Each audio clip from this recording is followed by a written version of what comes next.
أعوذ بالله من الشيطان الرجيم بسم الله الرحمن الرحيم omulabi wa Salaamu TV omulungi tukwaniriza mu lusinkana luno olw'olunaku olwaleero mu puroguramu yaffe ennungi puroguramu yaffe mwe tuyigira tutegeerera enkizo obusiraamu gye buyina ku nkola endala oba ku nzikiriza endala. Omwanjuzi era omuteesiteesi nze Mustafa Muhammad Mutuuhe mu studio sibeera munze kambiramu ne mukadde waffe omusomesa waffe Sheikh Qasim Ahmad Akiyingi. Sheikh abatulaba batolere ku salaamu. Abatulaba abalungi abalabi ba TV Enganzi, TV Emirembe, salaamu yonna gye muli, salaamullahi alaikum wa rahmatuhu wa barakatuh. Wa alaikum salaamu wa rahmatullahi wa barakatuh. Sheikh gye mukozeeko mu wiiki mugyebale Alhamdulillah. Alhamdulillah Lugembe twavuddeyo okuwerekera muganda waffe Shaaban menya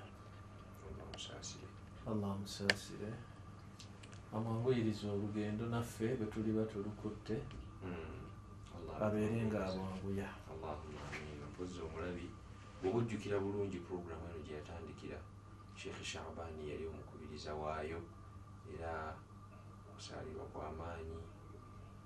Tuli mu nnaku naye tetulina kyakkola. Allah bwagira bwatyo twaba asazeewo nti tayimu etuuse Eyo kyoba kuteesa naye nga ye ng'omuntu umma ebeere efiire umma yafiiriddwa nnyo olw'ebitone ebirungi Sheikh Shaaban bye yabadde nabyo. kituufu. Musajja swabir ng'omukkiriza alim omanyi gattako nam ffe twandige mutadayyin omusajja yeekwata ku ki ku ddiini ye agyagala ayagala nnyo okusoma obusiraamu n'okubusomesa ayagala okubusaasaanya nam era ye ng'asanyuka nnyo okulaba nti obusiraamu abantu babuyize abantu bakoledde ku busiraamu. Musajja mu butuufu nga ffe abawangadde naye ekiseera ate n'empisa ze tolinawo okola ki ogamba nti musajja alimu kano si wa bulijjo tabadde ate nga mutamakkin fi lughati al-arabiyya olulimi lwo yali yalukaza ng'era abasomera Sudan teri asomera Sudan mutene mu lulimi era baboogera obalaba nga banja baawufu ku balala. Tetunuulira sheekh waffe omulungi Sheikh Luswabi abalala tebawaya awali ekikyali mu lulimi. Ogende ku Sheikh Menya bw'abadde na Sudaani, ogende ku basheekh abayitako e Sudaani, Dr. Semuddu lwagye yasooka nadda, Dr. Wakabibi, Sheikh Ishaaka Muwaya, abo bonna bayitako e Sudaani. Bo mu lulimi obutuufu Sudaani abayizi bandibadde bagyettanira nnyo okusomerayo kubanga nungi. Kati Sheikh Shaaban obutuufu kugiha eyo sayidi eyo ey'olulimi abadde yekka, kuba nze siyinza kutuula wano na Badawi ngeza bugeza Dr. Badawi nemba nga nsobola byabadde Shaaban akola ki abisobola mwafunayo jirani tokiraba nga ekigambo kinene nnyo. Ekigambo kibadde kinene naye Sheikh nga tetunaakuyingira puroguramu yaffe okugenda ku mulamwa gwokoze nagwo olwaleero mu kuziika Sheikh Shaaban alabye omuntu nga muyitirivu Sheikh ebugembaawo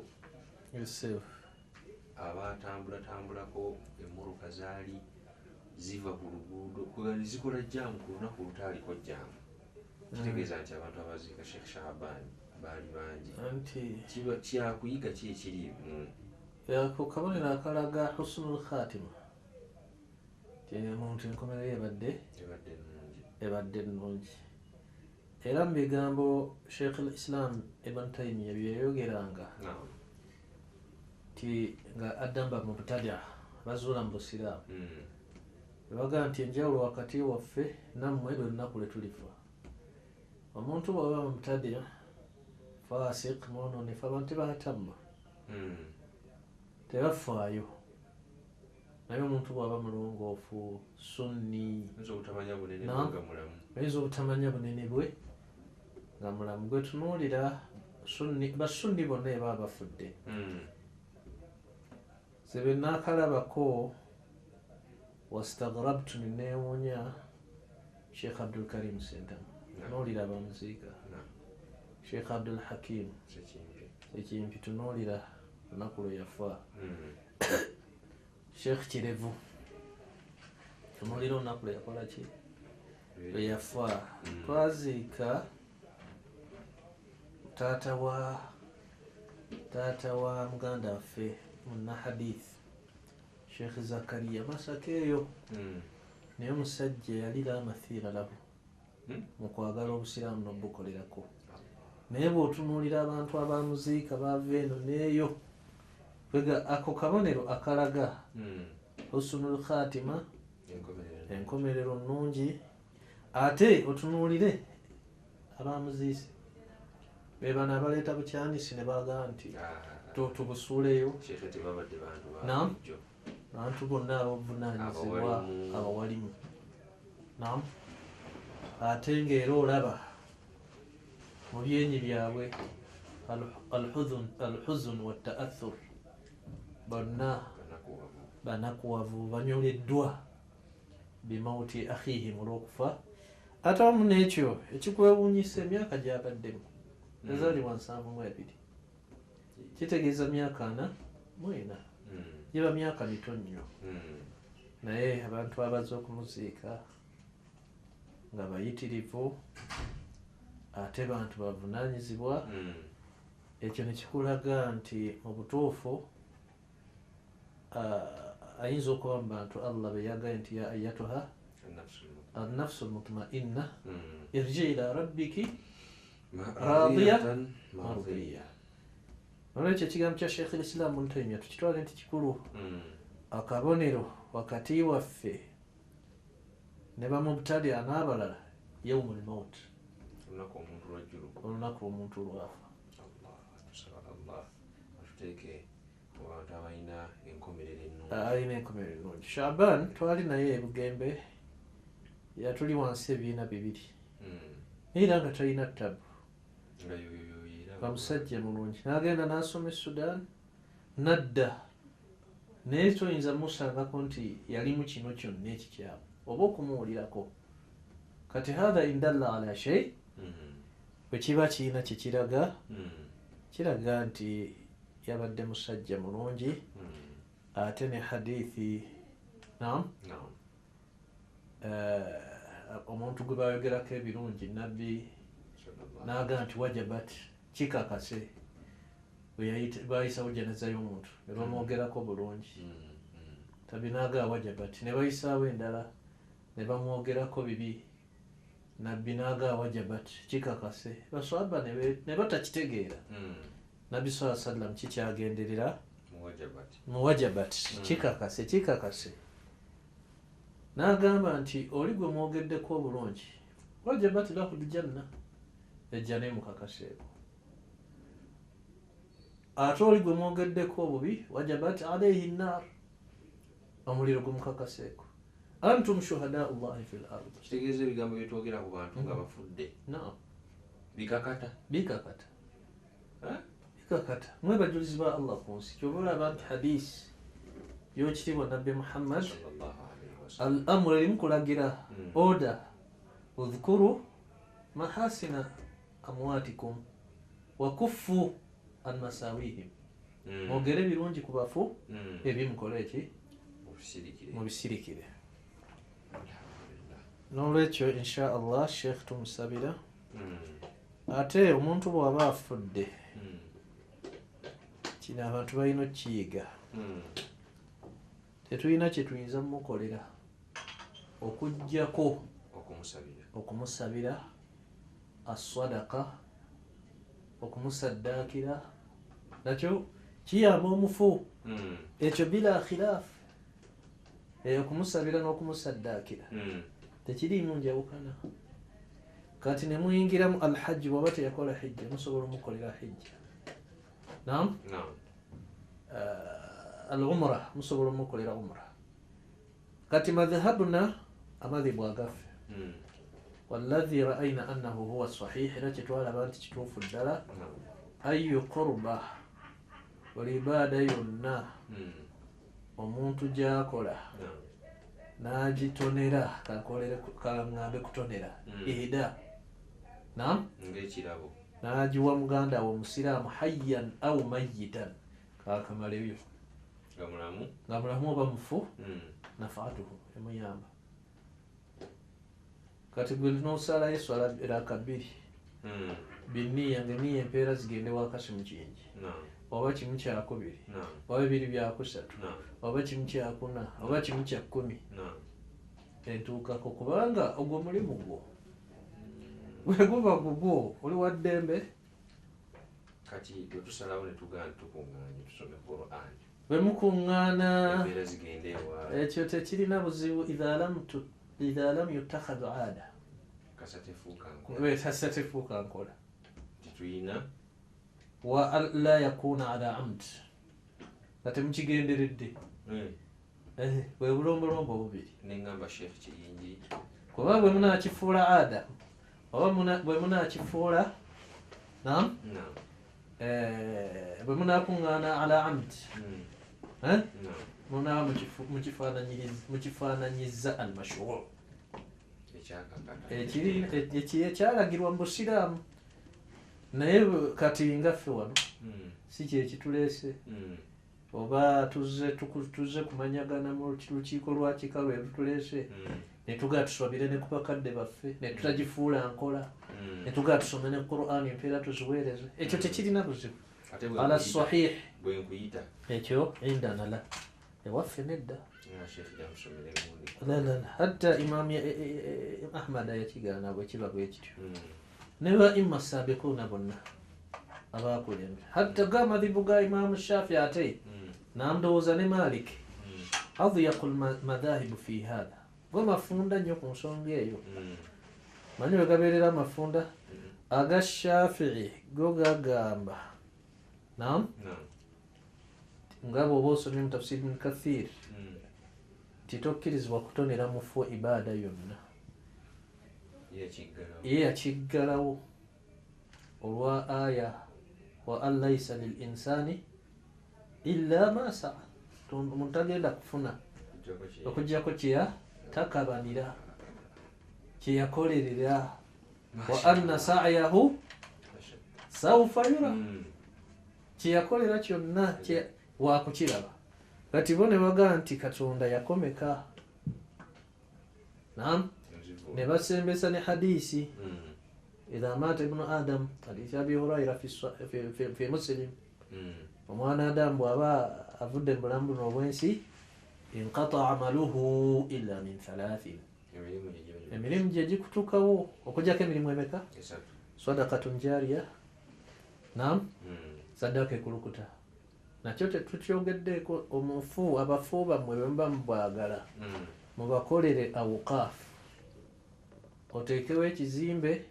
nam mu mannya ga gundi empeera ezivaamu nga okiwaddeyo mu busiraamu naye ngaempeera zaakyo za mukadde wange nam ekyo yesaddaaka ekulukuta nam teggwawo sima oluzzi nam zimba omuzikiti zimba essomero waayo ettaka ng'oliwo mu busiraamu eyo saddaaka ekola ki naye ate ennaku zino byetaagako amateeka kuba edda abantu bawaayo buwi nti nkiwaddeyo ki naye tufunye obuzibu bwa mirundi ebiri imma oli akiwaayo abaana ne bagaa nti ng'amaze okuvaawo ti nedda kyo kyaffe eyo nsobi olw'okuba kyetaaga ne biwandiikibwa ne bannamateeka ne babaawo. Ekyokubiri abakwasibwa bennyini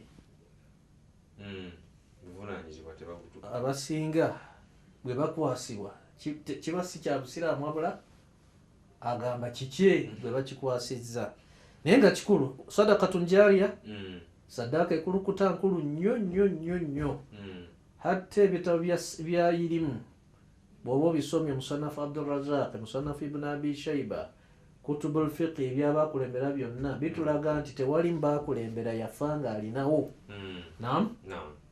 naam okuggyako nga alina kyeyawaayo eri obusiraamu.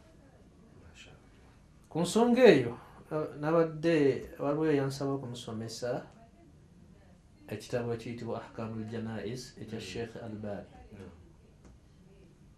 naye ng'enkola yange nalabye ng'ekitabo ekyo kyetaaga okugaziya ennyo nentandika okikolako taaliqaati kwekola ki komenti wansi wano hadisi eno bweti eno waliwo n'endala egifaanana kino kitegeeza kino nakano kuno kweyongerako ensonga bwezi tinatandise okukinyonnyola abantu babeere nga bakiganirwamu ate mu byewuunyisa natandika okukola omulimu ogwo ekiro nendootanga ne Sheikh Albani ng'asomesa nengenda waali twali ne Sheikh Bakari Musoke n'avaawo era gyeyalaga nembuuza Sheikh yennyini aina dhahaba Sheikh laga nti akutte ekkuba erya amunoonyezeko alaza awulira sebe ekyo kiraga nti omulimu gwekola muki guyinza okuba muki naye amasala ge nasooka okulaba mu kitabo ekyo Sheikh yali avunula aya era nenjinoonyerezaako nensanga ng'alaga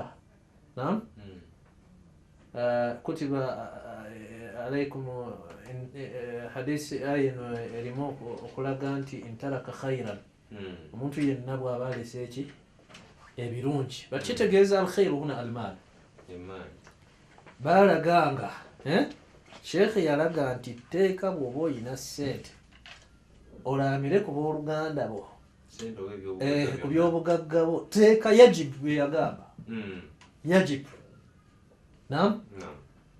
okiraba abatakola ki abatasika obeeko nokyobawa naye nga tekisukka kimu kyakumeka kitegeeza nti alina obugagga n'atakikola afuna omusango ebyo byonna omufu abeere nti akola ki afunamu era nga tekiriko ikhtiyaaru ibn Jarir min almufassirin era yadhahiru ikhtiyaaru ibn Uthaymin wa shaykhuhu Sa'di fi tafsirihi n'abamanyi bangi abaatwala ekigambo ekyo nga kiriko ne hadithi ega nti Katonda abasaddaakidde thuluthu maalikum kimu kyakusatu kyaki ky'emmaali yammwe nga mumaze okufa ziyadatan lakum fi hasanatikum kibeere nti kyongera ki kitegeeza nti kirungi nnyo imma kimu kyakusatu akiwe alinawo akiwe ab'eŋŋanda ze abeeko ne byakola mu sadakatu jaariya saddaaka ekola ki ekulukuta agamasala mawanvu ekyokubiri ekigasa omuntu ilmun yuntafa bihi obadde osomesa awandiisa ebitabo awo waladin saleh oba omwana omulongoofu anaakusabira. kyensuubira nti omulabi otegedde Sheikh Shaaban kyabadde otegedde kyoyinza omukolera bw'obanga obadde ogamba nti omwagala katuwumulemuko inshaallah tukomewo n'omulamwa biidhnillahi taala. Alhamdulillah wabaad kulikayo mu kuwumulamu okwo okyali ku Salam TV webale kwekuumirako. Mu kitundu ekisoose kutyo kitono ennyo kye tusobola okutegeeza ku bantu omusajja kyabadde ne wano wetutudde naye yaliwo okwo kati naawe ali eyo manya nti saawa yonna oyinza okugenda naye ogenza otya era owerekeddwa otya. Sheikhe tuddeyo ku wasatiya kamunkamu bw'obusiraamu empisa twaziraba tuzitambudde ekiwanvu naye olwaleero waliwo omuntu ayinza okuwulira ebigambo byo n'agamba nti aa nze ebyeduniya nkoze eki bivuddeko ate eri ayinza obiwulira ne bimuyitirirako n'agamba siina wentandikira nayo noonadda n'asigalayo eri gyakola ki gyali. Sheekhe, obusiraamu obwenkamunkamu bw'obusiraamu buli luddawa mu kubalansinga wakati w'obulamu obw'edduniya n'obulamu bwa akhira? Anti Katonda bwe yatutonda nga tulina ebintu bimeka? Bibiri. Tulina ruuhu, omwoyo, ate ne tuba n'omunaki n'omubiri. Omubiri guno ogwo kati omwoyo gulina kyegwetaaga ate n'omubiri gulina kyegwetaaga. Kati abantu abamu ate era Katonda n'atuteeka ku nsi, ate bwe yatonda ensi ate n'akola naki n'akhira n'enkomerero. Kati waliwo abantu abafa ku mwoyo gwokka, ebyensi ne babifiisa. Abafa ku akhira ebyeduniya ne bakola ki? Ne babyesonyiwa. Nze ebyo tekyayagala kumanya. N'abeera nga ye 24 saawa ze zonna ali mu ibaada. Ate ne wabaawo abeerabira omubiri, abeerabira omubiri, abeerabira edduniya nga bali ku ki? Ku akhira. Ate waliwo abaafiisa akhira n'omwoyo, edduniya nekola ki? Nebatwala. Abo betuyita abatwalibwa edduniya betuyita madiyuuna, ate bali betuyita ruhiyuuna. Bano ba bintu birabwako byangu ebyensi omuntu byafuna bye batunuulira.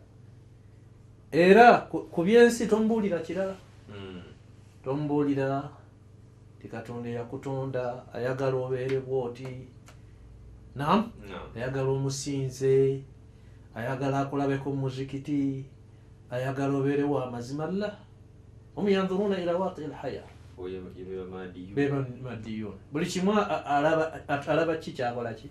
Ekirabwako ekyafuna. Era abo tuyinza n'obatwala mu aya ega nti ma hiya illa hayatuna dunya namutu wa nahya wa ma nahnu bimab'uthin. Bulamu bwansi tufa, abamu bafa, abana Katonda ate n'atonda abalala n'aleeta abalala. Bano bafa, ensi bw'etambula teri kuzuukira. Kati abo nno baba bazibu nnyo, baba bazibu nnyo. Ye akulembeza dduniya ku kintu kyonna, era buli kintu kyonna akyagala mu madda, kintu kikola ki? Kyalabako. Era bwe batalina nsonyi ne bwafuna ssente ezijjuza ensi eno, tayinza kukkuta nsi. Abantu bwe batyo. Law anna libni adam wadiyan min dhahabi labtagha thaniya walau kana lahu thaniya labtagha thalitha. Walan yamla fahu illa at-turab wa yatubu Allahu ala man taba.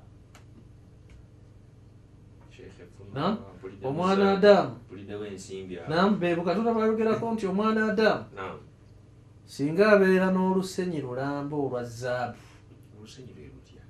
Wadi olusenyi nga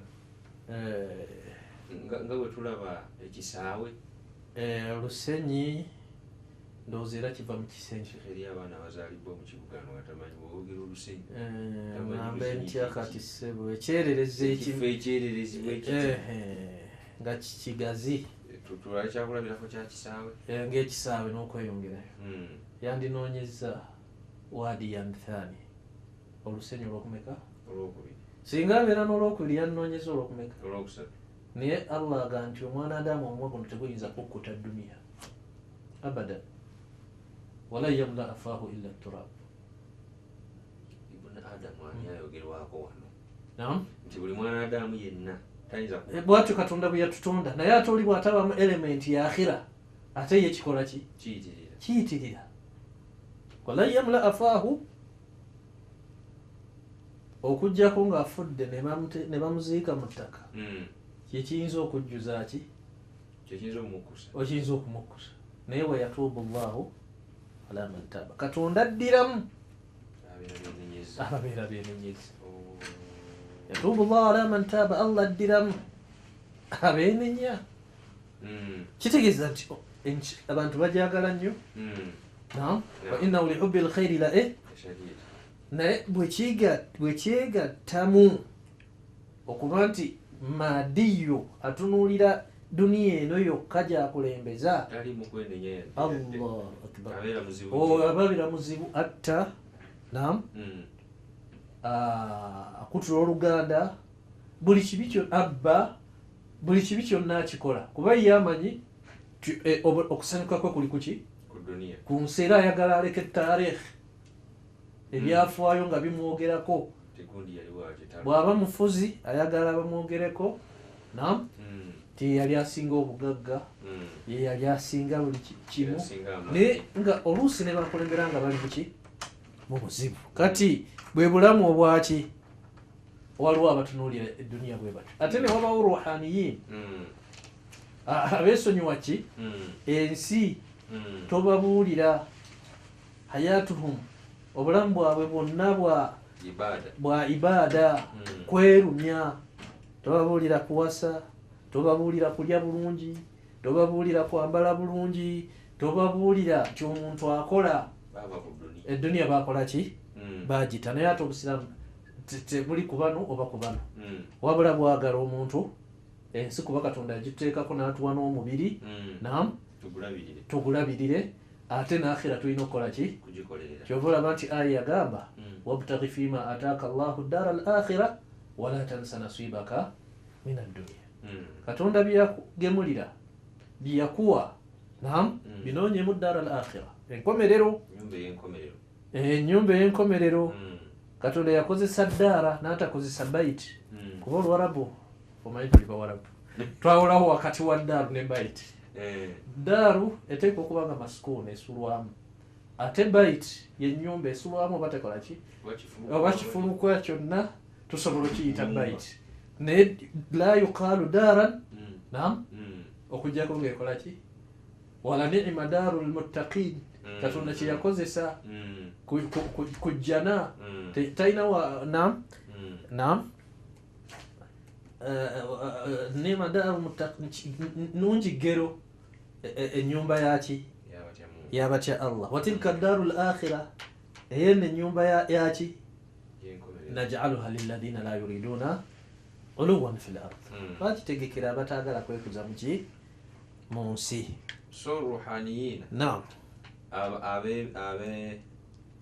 abakolerera omwoyo abakolera akhira yaliwo okutukuza mwoyo naye mukyamu ngobanga edduniya giviiriddeko tolaba abayudaaya baalagu fil maadiya bo ku byensi bagenda wala era kigambibwa kyessuubira nti kituufu ti bwe bafuga ikonomi yaki yensi yonna ate annaswara naam naye ate abatali ba mulembe guno bo ruhaniyun naam bamyoyo kyobulaba nti Allah yaboogerako warahabaniya ibtadauha ma katabnaha alaihim ebigo babizuula naye Katonda teyabibalalikako okuga nti abantu babeere mu bigo tebawasa tebafumbirwa babeere eyo mu bulamu bwe butyo naam Katonda teyabibalalikako kyova olaba nti Isa omubiri gulina ebyetaago ate Isa obutawasa abamu bakyekwasa nnyo nti nabbi Isa ye Yesu teyawasa era bwe tunakiraba tuliba tukituuseeko biidhinillah ye obutawasa yayigganyizibwa nnyo teyafuna ku mirembe abayudaaya bamuyigganya nnyo yabeeranga kudduka hata yatuuka n'oga nti ebinyonyi birina ebisu mwe bisula naye bibe birina obunnya naye omwana w'omuntu ategeeza ye laisa lahu aina yastanidu ra'sahu talina wayegeka luba n'olwekyo talina budde ng'anaawasa ati omuntu ali mu ddukadduka naye ate ebyawandikibwa ebitukuvu biraga nti ajja kudda wayatazawwaj awase kyobula nti Isa yabuuzibwa an mas'alat mirath naam ku nsonga y'okusikiza n'agundi afudde ani asika asika atya yaga nti in ana lam ub'athu muwarritha lam ub'athu muwarritha sajja kusikiza ye yajja naam tatunuulira duniya wabula atunuulira ki akhira n'olwekyo naam obusiraamu naam bwo bwajjanga ki bwa wakati tebuli kubali eno tebuli kubali eno ye balance nti omusiraamu alina okuwangalira mu dduniya naye ng'alina balance alina ekyawakati. Tulaba bali abagenda ewala ennyo fil madiyin betwogedde wano al yahud batuuka n'okugamba Musa lan nu'mina laka hatta nara Allaha jahara. Baleeta kiremya. Baleeta kikola ki? Kiremya. Tuleetere Katonda tumulabe atunnyonnyola ebigambo ebyo. Atunnyonnyole. Naam, tetujja kukkiriza paka nga tumulabyeko Allah lwatu. Tujja okukkiriza kuba bali ku byansi ebya Allah tebakola ki? Tebabiriiko. Era babeera mu ttiihi mu kubulubuuta. Naam, kuba baabulubuuta emyaka emeka 40 yatihuuna fil ardh. Tebamanyi we badda. Batambula butambuzi kiro na misana. Katonda nga abakweseeko al ardhul muqaddasa. Ensi etukuvu gye yali yabawandiikako okuyingira mu biseera bya Nabbi Musa. Naye Katonda yabassaako manna wa salwa.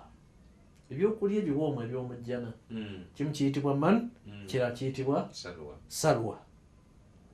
Naye bagamba Musa lan nasbira ala ta'amin. Sheikh ebyokulya bibiri mu dunia byali kubali. Byajja kwolwa nebivaawo. Simanyi oba mu ebiri. Bagamba Musa lan nasbira ala ta'amin wahid. Twagala tetujja kukola ki? Tetujja kubeera ku mmere emu. Tusabire Katonda naam atuleetere ku byokulya ensi etuleetere ku bibala ebirala. Min baqaliha wa qithaiha wa fumiha wa adasiha wa basaliha. Tulye ku qitha dengu. Tulye ku naam cucumber. Naam tulye ku butungulu n'ebirala. Kuba bo madiyun naam asraf fil madda. Tebalaba kirungi Allah kyabakolera. Kuba abantu Isa be yasangawo bansi. Naam Isa yajja ne system ate yo yaki ruhi ya mwoyo. Bantu kuleka dunia, bantu kubeera mu kusinza ebyensi kola ki kubirekera ddala. Naam fe Katonda najja n'eddiini maziji min haula n'atuleetera obusiraamu. Buli mu kino naki nakiri byonna yabigatta mulimu naki n'akhira. Muhammadu Rasulullah والذين معه أشداء على الكفار رحماء بينهم تراهم ركعا سجدا يبتغون فضلا من الله ورضوانا سيماهم في وجوههم من أثر السجود. نعم شيخ ذلك مثلهم في التوراة ومثل في الإنجيل كزرع أخرج شطأه فآزره فاستغلظ فاستوى على سوقه يعجب الزراع ليغيظ بهم الكفار. يرسل نانجي nabadde mu semina yategekeddwa badduaati ababadde abalondo bemu 15 mu bannayuganda mu balwanda 15 yategekeddwa ku Mahadi al-Madina ne tufuna abadokita okuva e Saudi. Naye yayogedde ku aya eno n'ayogera hikima bw'atuuka aga nti Muhammad mbaka wa Allah abali naye naam ashidda ala al-kuffar bamaanyi okulwanyisa abatakkiriza Allah. abawakanya Allah nombaka b'amaanyi ruhamaa bainahum ate nga basaasirigana abasiraamu bateekwa okuba ruhamaa bainahum tegeeza ffe bino kati bye tulimu ennaku zino tetufaanana bano tetubafaanana ruhamaa bainahum nga gwe owaayo musiraamu munne bamutte bamusibe bakole ki mathalu lmumin lilmumin kamathali ljasadi lwahid musiraamu ebyo musiraamu balinga omubiri ogumu ebyo buli lwe bivaawo netujjula shahana obukyayi nenugu naki basiraamu bannaffe mwana wattu omanyanga naffe tukutta amakubo g'abaatukulembera amakyamu kasita kuvaawo naye katonda yabatenda tarahum rukaan sujjadan bavunama oba obasinkana oba obalaba bino bye bitendo bye balina rukaan sujjadan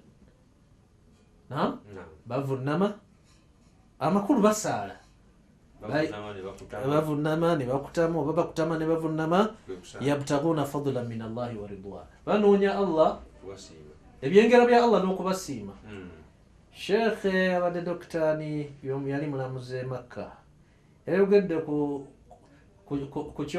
kya ridwan ku kyokusiima n'aga nti katonda bwakuki ekyengero ekisinga obukulu kwe kuba nti omuntu afuna ridwan min Allah ne munakasha nenga nti ate nze ndaba kuba musiraamu naga nti omuntu ayinza okuba musiraamu naye n'atafuna ridwan era naga qalat al arabu amanna qul lam tu'minu walakin qulu aslamna olera sep naga nti katonda bw'aba akusiimye kitegeeza nti oyina ikhilaasu kitegeeza nti oyina mutaaba okola ku lulwe era ogoberera oli mu buufu bw'omutanda sallallahu alayhi wasallam n'olwekyo ridwan kyekye a'zamu minna kyekyengeri ekikola ki ekisinga okuba ekikulu n'olwekyo katonda n'akuba ekifaananyi tekifaananyi kyabwe fi tawuraati mu tawuraati bwe baali ti bano bajja kuba basinga tawuraati y'abayudaaya abeerabira okusinza katonda n'abalaga bano kye bajja okukola kye bajja okuba aba Muhammad ate bano abaava ku nsi be banaswara katonda era n'akuba ekifaananyi ekikwatagana n'aga nti wamathalun fi injiri kazar'in balinga ekisimbe akhraja shat'ahu ekijjayo kanjiyita endokwa ekibala ekisooka okuvaayo nekyasa ettaka naye fa azarahu fastaghlada fastawa ala suuqihi awulira seb nekikula nekigumira nekifuna amaanyi awulira seb kitegeeza nti abasiraamu si ruhaniyuuna si bya mwoyo gwokka wabula n'ensi bakola ki so nga bano abanaswara bo ruhaniyun batunuulira mwoyo kyoba olaba nti bazuulawo ebintu bingi muki mu ddiini yaabwe kirungi nnyo sheekhe tuyanziza nnyo shafiiki ono sheekha akutimawo era buli walabanga otuusa awawooma atandika okutiisatiisa naye budde buti bwe bubeera kyekitegeeza okwekuumira ku Salam TV nti kyobeera totegedde ate sheekhe akomawo era n'abeera ng'akikulambululira olwaleero insha Allah tetujja kusukkawo awo tubadde ku nsonga bbiri mwoyo